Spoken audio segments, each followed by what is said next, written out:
And as we mentioned earlier, U.S. housing starts are up 5.9% for the month of July. But Tokyo is also experiencing a property boom led by international investors who are deterred by high prices and low yields in other Asian capitals. Luxury apartments in Tokyo are attracting buyers from Shanghai and Hong Kong who are betting on a continued upturn in the Japanese market. Those with the deeper pockets are investing in office blocks and some logistics centers. Mike Firn has the story from Tokyo. With home prices averaging roughly half as much as Singapore and Hong Kong and rental yields as high as 8%, Tokyo is becoming a popular destination for investors who want to take advantage of a weaker yen and buy residential property in Japan. Masanori Takeda of US real estate brokers Century 21 has high-spending investors from Shanghai, Taipei and Hong Kong on his books.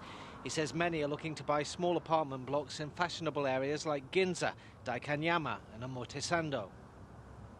Takeda says yields for high-end residential property are off the highs they were 2 years ago, but the rising value of the land, which foreign investors can own outright, is more than making up for the lower rents.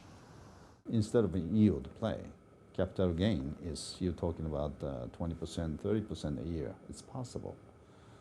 You can double, triple in a 5 years period. International investors are also buying commercial properties, and while the prime office market may have peaked, analysts say there are still lots of opportunities. We're seeing demand begin to recover, vacancies coming down, and ultimately the market of Tokyo offices is driven by medium-sized Japanese companies, that they don't need to be in the latest skyscraper, the latest highest specification building.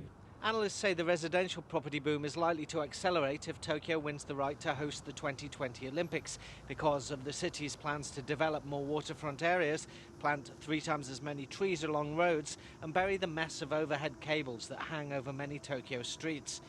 If Tokyo doesn't get the games, they say the residential market may suffer. But so long as Japan's economic recovery stays on track, the commercial market is likely to keep on growing. Mike Firn, CCTV, Tokyo.